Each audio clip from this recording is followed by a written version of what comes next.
نحمده ونصلي على رسوله الكريم أما بعد فأعوذ بالله من الشيطان الرجيم بسم الله الرحمن الرحيم الحمد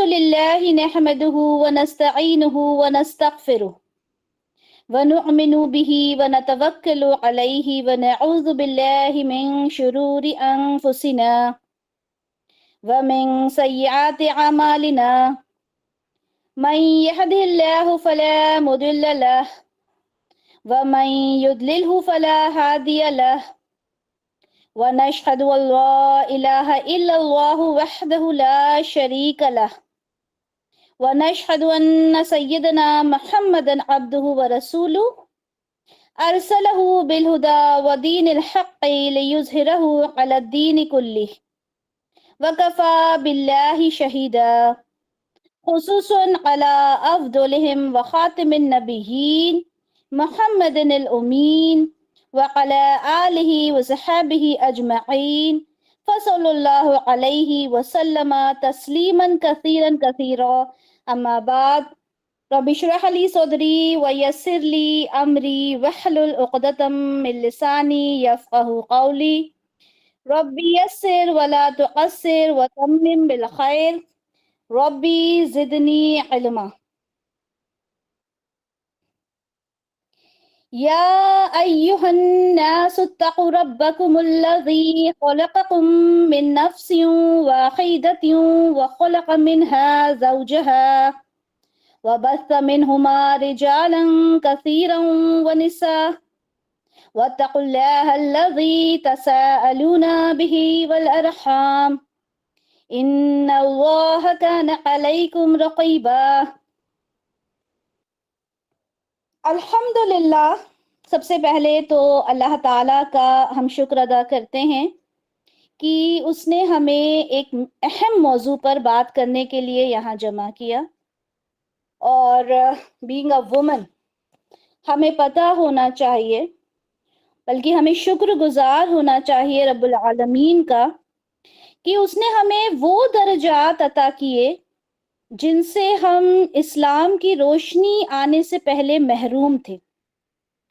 اللہ تعالیٰ نے ہماری زندگی کو اتنا پرسکون اور ہم یہ جو آزاد ماحول میں ہوا لے رہے ہیں، ایک عورت کی زندگی ایسی نہ تھی، بالکل بھی اس طرح کی نہ تھی۔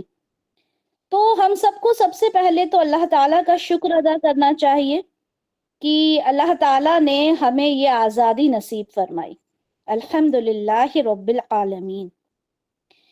اس کے بعد اللہ تعالیٰ کا اس بات کے لیے بھی شکر ادا کرتی ہوں کہ اللہ تعالیٰ نے النساء کی طرف سے ایک سلسلہ شروع کروایا ہم سے، جس میں ہم نے رسول اللہ صلی اللہ علیہ وسلم کی زندگی کو، ان کے جو اہم پہلو تھے ان کو بہت خوبصورتی سے دیکھا، بہت قریب سے انہیں سمجھا، اور ہم نے دیکھا کہ کس طرح اسلام اپنے عروج پر آیا۔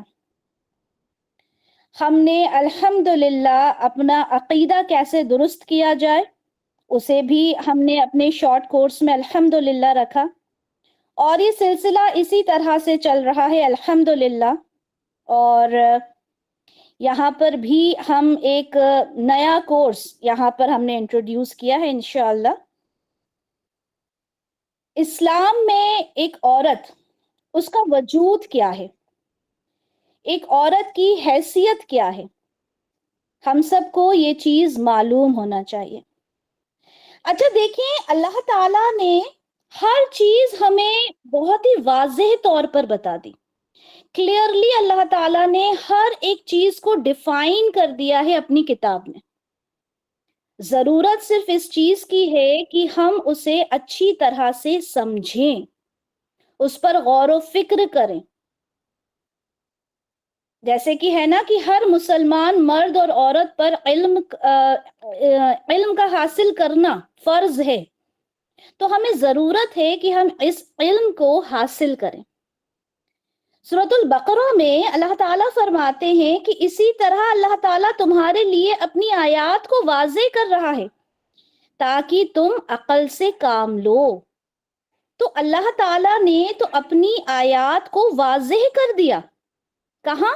قرآن میں. ٹھیک ہے. کس کے تھرو؟ رسول اللہ صلی اللہ علیہ وسلم کے تھرو، ان کی احادیث کے تھرو، اور اس قرآن کے تھرو ہر ایک چیز ہم تک پہنچا دی گئی ہے. اب ہمارے اوپر یہ ہے کہ ہم اس چیز کو بہترین طریقے سے سمجھیں. اسی طرح سورہ انعام میں بھی اللہ تعالیٰ فرماتے ہیں آیت نمبر 55 میں کہ اسی طرح ہم اپنی آیات کی تفصیل کرتے ہیں، تفصیل بیان کرتے ہیں تاکہ لوگ ان پر غور و فکر کریں. اور ایسی کئی جگہ ہمیں یہ چیز ملتی ہے کہ اللہ تعالیٰ فرماتے ہیں کہ ہم نے تو اپنی آیات کو آپ کو سمجھا دیا، آپ کو دے دیا، آپ کو بتا دیا، آپ کو پرووائڈ کر دیا، آپ کو ڈیلیور کر دیا. اب آپ کی طرف ہے کہ آپ اپنی چیز کو کتنی بہترین طریقے سے اپنے علم کو استعمال کرتے ہیں، اپنے ذہن کو استعمال کرتے ہیں اور اس چیز کو سمجھتے ہیں. تو یہاں پر جو ہمارا ایک نیا کورس شروع ہوا ہے جس میں ہم عورت کے مقام کے بارے میں پڑھیں گے کہ اسلام سے پہلے اور اسلام کے آنے کے بعد عورت کے مقام میں کیا چینجز آئے، وہ اس کی کیا حیثیت تھی اور آج اس کی کیا حیثیت ہے. دیکھیں، سب سے پہلے ہم بات کرتے ہیں کہ ہم نے کیوں سوچا کہ یہ کورس کیا جائے. اس کی آؤٹ لائن ہم نے کیسے تیار کی کہ دیکھیں ایک عورت کے لیے ضروری ہے کہ وہ اپنی شخصیت کو پہچانے. Being a mother, being a sister, being a daughter, being a wife, اس کو پتا ہونا چاہیے کہ اللہ تعالیٰ نے مجھے کیا حقوق ادا کیے ہیں، کیا میرے حقوق ہیں، مجھے کیا حقوق عطا کیے گئے ہیں اور میں کس طرح سے اپنے ان حقوق کا استعمال کروں. مجھے جو اتھارٹیز پرووائڈ کی گئی ہیں اس کو مجھے کس طرح سے لے کر چلنا ہے. اور دیکھیں، اللہ تعالیٰ نے ایک عورت کا مقام بہت بلند رکھا ہے، لیکن اگر اس بلندی کو عورت سمجھ ہی نہ پائے، اس تعلیم کو حاصل ہی نہ کر پائے، تو پھر عورت اپنے مقام کو کبھی نہیں سمجھ پائے گی. ہمارے اس کورس کا مقصد یہ ہے کہ ہم یہ دیکھیں کہ دور جدید اور دور قدیم میں کس قدر اللہ تعالیٰ نے ایک عورت کی رتبے میں، اس کے وقار میں، اس کی ہستی میں اللہ تعالیٰ نے چینجز دکھا دیے، ہمیں بتا دیا کہ دیکھیں ایک عورت کہاں تھی اور اللہ تعالیٰ اس عورت کو کہاں لے گیا، اس کو کیا مقام دے دیا. اچھا، اس کورس کی آؤٹ لائن ہم ڈسکس کریں گے انشاءاللہ، پھر ہم آگے بڑھیں گے. ہمارا یہ کورس 3 حصے پر مشتمل رہے گا. سب سے پہلے ہم یہ دیکھیں گے کہ دیکھیں عورت جو ہے ابھی ہم سمجھتے ہیں اسلام آنے کے بعد کہ وہ قابل احترام ہے، لیکن دور جاہلیت یعنی اسلام آنے سے پہلے اس کے پاس کوئی بھی قابل ذکر حقوق نہیں تھے. اس کی حیثیت کو ماننا تو درکنار، اس کو زندہ رہنے کا بھی حق نہ تھا. اس کا مقام ایک ناپسندیدہ کردار کی طرح تھا اور اسے اس قدر حقیر سمجھا جاتا تھا جیسے اس کی کوئی ویلیو ہی نہیں ہے.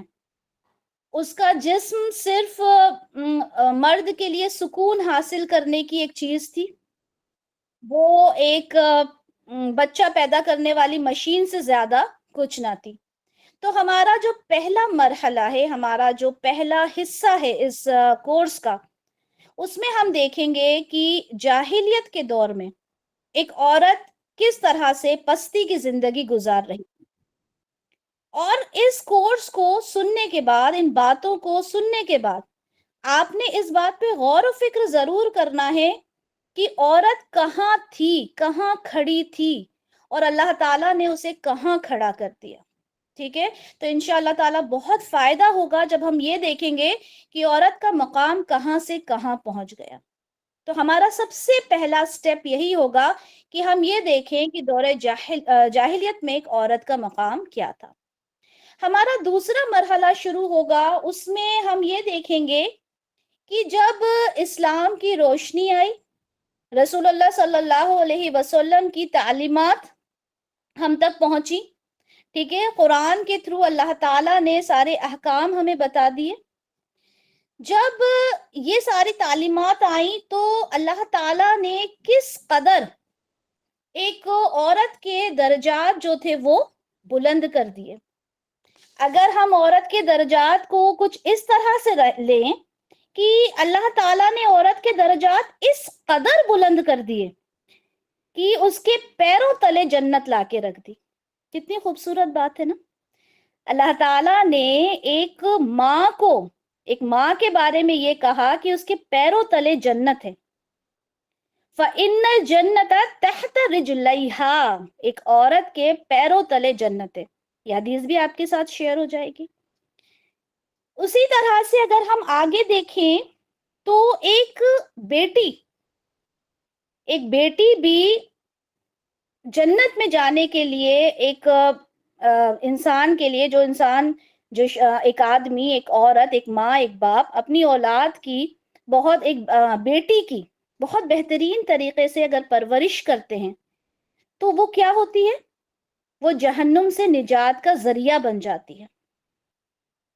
صحیح مسلم 2629 میں ہے کہ جس کسی پر بیٹیوں کی پرورش کا بار پڑ جائے اور وہ ان کے ساتھ اس نے سلوک کرے تو وہ اس کے لیے جہنم سے بچانے والا پردہ ہوں گی. اب آپ سوچیں کہ ایک بیٹی کا ہونا اسلام میں کتنی بڑی بات ہے. اسی طرح سنن ابن ماجہ 3669 میں فرمایا گیا، یقول من کان لہ ثلاث بنات، جس کی 3 بیٹیاں ہیں، کیا فرمایا؟ فصبر علیہن، جو ان کے ساتھ صبر کرے، وَأَطْعَمَهُنَّ، اور ان کو بہترین طریقے سے کھلائے، وَسَقَاهُنَّ، اور ان کو پلائے، وَكَسَاهُنَّ، اور ان کو اچھے سے پہنائے، من جدتہ، یعنی اس کی جتنی ملکیت، اس کے پاس جتنی دولت ہے اس میں سے، کُنَّ لَهُ حِجَابًا مِّن نَارِ يَوْمِ الْقِيَامَةِ، قیامت کے دن وہ حجاب بن جائیں گی. کس چیز سے؟ نار سے. ہم سب جانتے ہیں نار کیا ہے؟ جہنم کی آگ. تو جس کے پاس بیٹیاں ہیں وہ ان کی اچھے سے پرورش کرے، انہیں اچھے سے کھلائے پلائے، تو وہ بیٹی کیا ہوتی ہے؟ وہ حجاب بن جاتی ہے نار سے، یعنی حجاب بن جاتی ہے، بیریئر بن جاتی ہے. کس چیز سے؟ آگ سے. تو دیکھیں اللہ تعالیٰ نے کس قدر اس کے درجات کو بلند کر دیا. اچھا، اس کی پیدائش کے بارے میں اگر ہم بات کریں، ایک عورت کی پیدائش کے بارے میں اگر ہم بات کریں تو اللہ تعالیٰ نے سورہ نساء کی آیت نمبر 1 جو میں نے سب سے پہلے آپ کے ساتھ تلاوت کی تھی، اس میں اللہ تعالیٰ نے واضح طور پر بتا دیا کہ مرد اور عورت بحیثیت انسان ایک ہی منصب پر فائز ہیں، ایک ہی نسل سے ہیں، دونوں کے مجموعے سے ہی انسان کی تخلیق ہوتی ہے. فطری طور پر ایک مرد اور ایک عورت دونوں ایک دوسرے سے مانوس ہیں. پیدائش کے اعتبار سے دونوں میں کوئی فرق نہیں ہے.